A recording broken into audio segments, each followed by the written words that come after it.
नमस्कार। आप हमारे साथ जुड़ने वाले हैं कोई एमएलसी है संजय प्रसाद सिंह। आइए इनसे जानते हैं। लगातार आप इनको देखते हुए सुनते हुए नजर आते हैं, कहीं ना कहीं सुमित सिंह को ये टोल कसते नजर आते हैं, कभी सुमित सिंह भी इन पे बरसते नजर आएंगे। बहुत बहुत धन्यवाद। आज झाझा पधारे सर, कैसा लगा?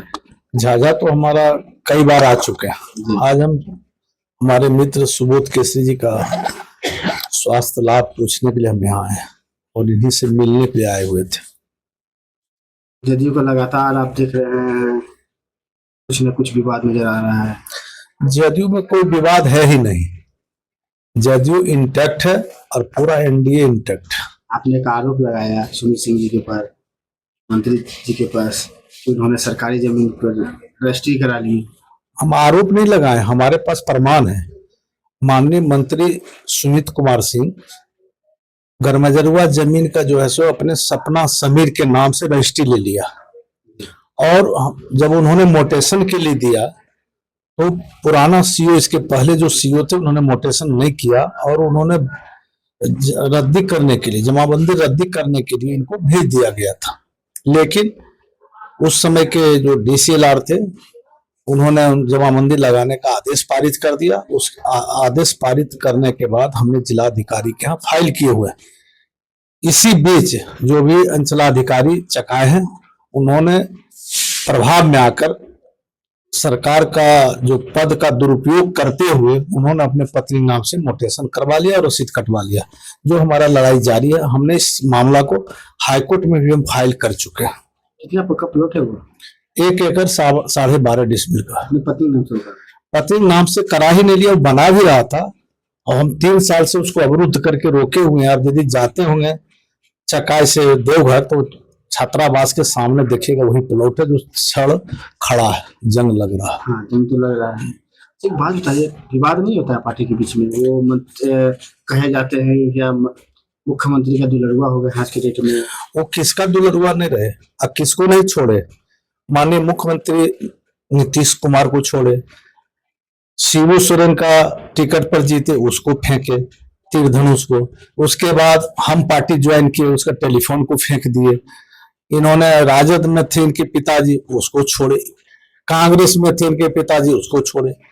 अब इनको बचा है कौन पार्टी, तो उन्हीं से पूछिए। तो लगातार चकाई विधानसभा क्षेत्र का दौरा कर रहे हैं, क्या लग रहा है 2025 विधानसभा चुनाव पर लेकर भी तैयारी में आप जुटे हुए हैं? निश्चित रूप से 2025 में चुनाव हम लड़ेंगे। ऐसा लगेगा सर?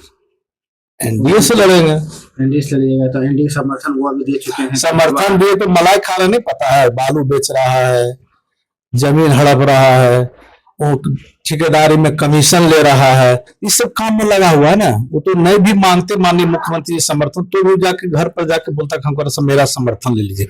उसको व्यापार करना है, जन सेवा तो करना नहीं, सेवा तो करना ही नहीं है, वो व्यापार करने के लिए विधायक बनते हैं। वो तो कर रहे और कई लोगों के बेनामी संपत्ति भी है वहां। आप देखे होंगे कि बाईपास यदि पटना जाइएगा तो लोटस, वो भी बेनामी संपत्ति है। लोटस होटल है, वहां देखिएगा 2 एयर इंडिया का जो बॉडी लाया हुआ, हाँ। उसके आगे बढ़िएगा फिर देखिएगा लोटस गोदाम है, वहां भी 5 एकड़ का बाउंड्री हो रहा है। बालू का पैसा और 5% जो ठेकेदारी का पैसा, ये कहाँ जाएगा? कहीं तो इन्वेस्ट करेगा ही ना। आप तो बहुत बड़ा आरोप लगा रहे हैं। सर, सुमित सिंह के कार्यों को कैसे देखते हैं? 5 साल का जो कार्य है, जीरो इसका उपलब्धि है। हम जब 2020 से पहले पथ निर्माण 698 किलोमीटर चकाई विधानसभा में बना, इनके आने से 1 किलोमीटर भी नहीं बना पाए।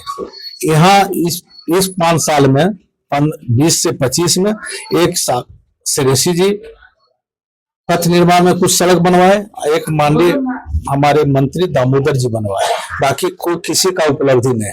एक बहुत बड़ा सुर्खियों में खबर चल रही थी कुछ साल पहले, विधायिका जो थी चकाई की, उन्होंने एक पुल बनाए थे और सुमित सिंह जी जब उद्घाटन करके कहाँ तक सकते? देखिए, हम लोग जब चुनाव में गए थे, मुख्यमंत्री समीक्षा बैठक हुआ था मुंगेर में, हम लोगों ने उठाया था कि चकाई में सड़क बन गया और दोनों तरफ से सड़क बना हुआ, नदी में पुल नहीं, तो उसी समय उन्होंने निर्देशित किया था। उसमें अंजनी बाबू थे हमारे चीफ सेक्रेटरी, उन्होंने पूछा कि क्या मामला, तब उसी समय 40 पुल का डीपीआर बना था और चुनाव कोरोना आ गया जिसकी वजह से टेंडर नहीं हो पाया और उसके बाद तुरंत ही चुनाव का घोषणा हो गया।